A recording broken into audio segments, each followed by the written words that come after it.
Hashimoto's and hypothyroidism are two thyroid conditions that 100% changes your quality of life.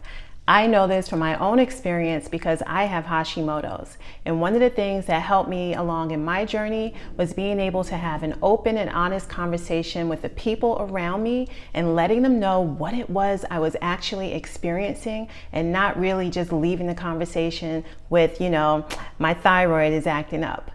If you happen to be a Black woman with Hashimoto's or hypothyroidism and you're not really sure how to communicate certain things to your loved ones around you, sis, tap into this conversation because we're about to get truly open and seriously honest. Hey you guys, welcome to Keep It Cute Kitchen. My name is Nicole Orisich. I'm an empty nester mom, a wife, and a Black woman living with Hashimoto's.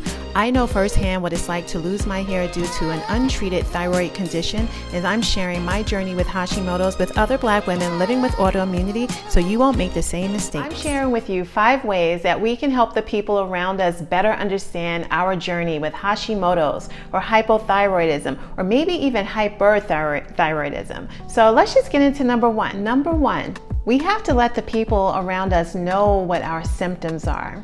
Like, how are they ever going to understand fully what it is we're experiencing if we just stop the conversation with, I have Hashi, or I have hypo, or I have hyper, or I have a thyroid issue? We need to open up that dialogue and really bring them into our world, so not only do they understand what we're going through, but they also don't really develop some type of fear or some adversity towards it. And also, we want to make it as normal as possible because, it is a symptom, it is a condition. It doesn't necessarily mean that everything in our world is going to come to an end all of a sudden. But when the people around us have a better working understanding of what it is that we're dealing with, then when they see us going through something, they have a better idea of how to support us. And we need all the support we can get. Okay, number 2, let's get into that big old elephant in the room. And maybe it's not an elephant, but it starts with a capital E anyway. And I'm talking about energy. If you understand what I'm talking about, I need you to just drop a comment right now. Don't even listen to this video any longer. Just get into these comments and tell me, girl, yes, you're talking my language. Because energy is a commodity. And when you have, speaking for myself, I have Hashi and my energy level just goes up and down throughout the day. And sometimes I'll make plans, I'll wake up in the morning and I'll just feel like, oh, the day is amazing. I'm gonna be able to do all these things. I have these, my list, 1, 2, 3, 4 items on my list. And then all of a sudden I'm turned all the way the F around and I'm sitting down just exhausted for no freaking good reason. There is a reason, but there isn't a reason. You know what I'm saying? So when we have our loved ones and we make commitments like girlfriends and you want to go out and you want to be social, of course you want to be social. It helps to have good relationships in your life. And sometimes we need to get from behind the laptop, child, and stop swiping all the time. But those moments when we want to go out and then all of a sudden that energy isn't there, your friends could wonder, like, is she flaking? What is going on? Why does she always seem to cancel on me last minute? We don't want any miscommunication, and we certainly don't want our loved ones to feel like we don't respect their time or don't respect their schedules. So what we can do is give them that whole picture and let them know, like, hey girl, energy is a commodity in my life. And sometimes it's not easy for me to forecast when I'm gonna have it all day versus when it's gonna, just dwindle away. And I'll tell you from myself, I like to look at my energy as a battery, as a big car battery, okay? And let's say that when we're all born, we have like 100% battery charge. That's 100% maximum energy levels throughout the day. We know how kids are, like they never stop going. But then as we all age, regardless of health, our energy capacity decreases over time. So let's say right now that I have a good girlfriend who does not have Hashimoto's or hypo or hyper, and her battery is like 85% max. That means that she wakes up in the day, she has access to 85% of her energy, baby, throughout the day. Well, for me, she has 85, I'm looking at 25. I'm looking at 25 as my maximum number for energy. So I needed to figure out how to maximize that 25% so that I can still have access to the things that I like to do throughout the day. But in order for me to get to that place, I had to do some exploration on my part just to figure out my own lane, which I'm sure you will do for yourself.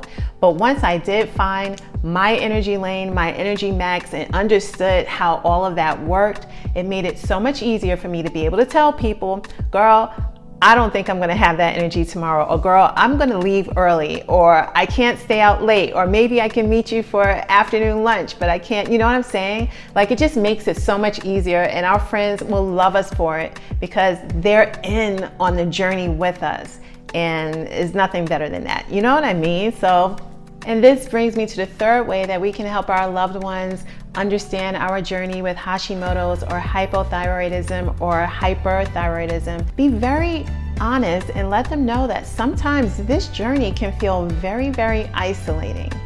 And by isolating, it can feel like, speaking for myself, there are times that I feel like no one has the condition that I have.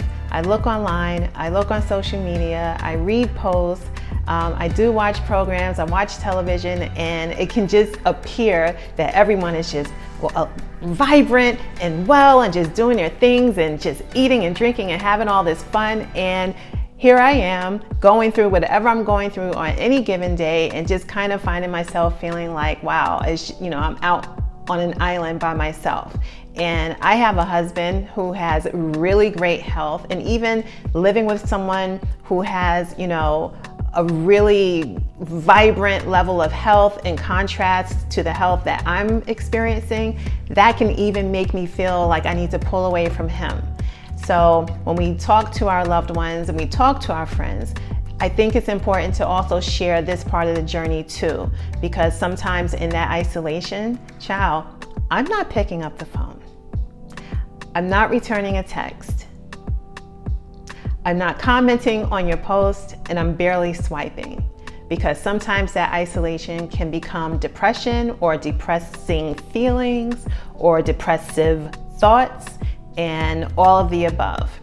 And I like knowing that my husband now is on the journey with me. So when he sees me and he can kind of tell that I'm not having that great moment or not having that great day, he understands it and he can help me or not help me, because sometimes I don't even want to be helped. Sometimes I just got to experience that moment because that's what I'm going through. Hormonal imbalance is a thing, and keeping all this information to ourselves isn't going to help us because, sorry about that.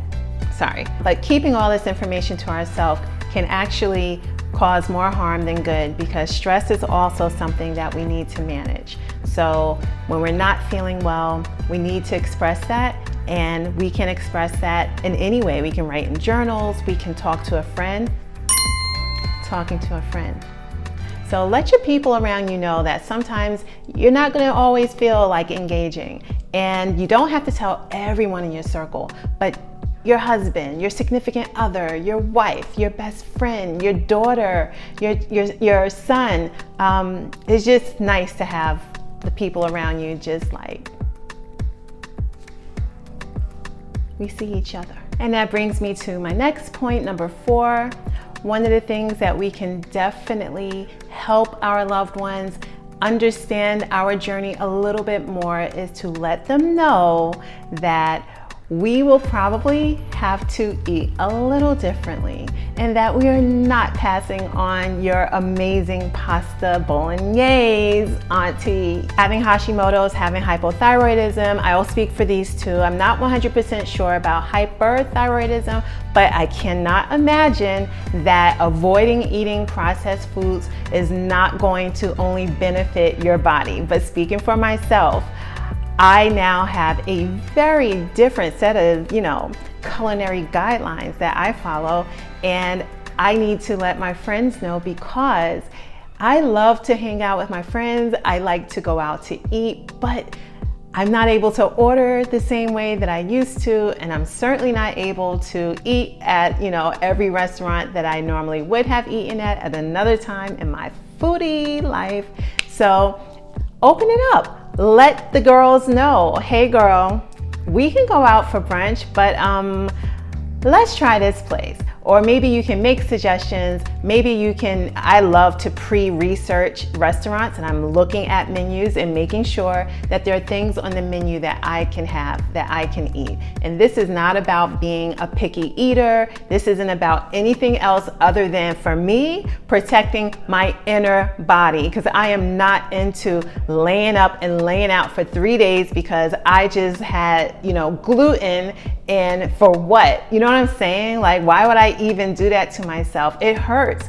One of my symptoms is digestive distress, child. I remember one time I went out to brunch with friends, and I was just like, oh, F it. There's nothing on this menu that is right for me, so I'm just gonna be social. I'm just gonna, eat and drink and have fun. Child, I was literally in bed for 2 days following that, and that was the day that I knew that I would never do that again. So to avoid any of that, I just let my friends know, this is what's really good for me, this is how it's gonna be for me, and then we can find a beautiful middle ground where they can turn up and have all the delicious gluten they want, and I could just sit there and be like, yum, yum, yum, and no issues after that, because I am not here for the recovery period. I'm sorry, it's not okay. And that brings me to my fifth and final way that we can help our loved ones understand our journey with Hashimoto's or hypothyroidism, is to really drive the point home that some people will have the condition and just, go on with life completely unaffected, almost untouched. And while some of us will experience the condition and really be affected by our symptoms, because just like anything when it comes to health and basically anything in the world, Hashimoto's and hypo are very bio-individual. So the way I'm affected may not be the way that she's affected. The way she's affected may not be the way that she is affected. But we don't want our loved ones to gather information from other sources and bring it back to us and say, well, girl, I know my coworker has hypothyroidism and her hair is thriving and she is just living and she's doing the most. We're not going to get into any pissing contest. We're not going to get into any who wore it best. We're not having any of that conversation with anyone around us, because again, we need to protect ourselves against stress, even if they are of the same blood type. I don't care. So we want to just open the minds of the people around us and just let them know, hey, this is what I'm experiencing. This is what my condition looks like for me. These are my symptoms. This is the diet that I have to follow, or these are the dietary guidelines that I need to follow. This is the kind of energy I have today. This is why I need to cancel early. This is what my journey on Hashimoto's or hypothyroidism or even hyperthyroidism looks like, friend.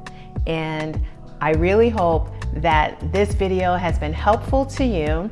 And if you have any other ways that you've spoken with family members or good girlfriends or significant others about ways that they can join you on your journey with Hashi or hypo or hyper, leave your comment in the comments below, because I will be there reading your comments and responding. And if you have any questions for me, please don't hesitate to leave them in the comment section below, because I am very much So looking forward to continuing this conversation. My name is Nicole Orisich. Thank you for watching.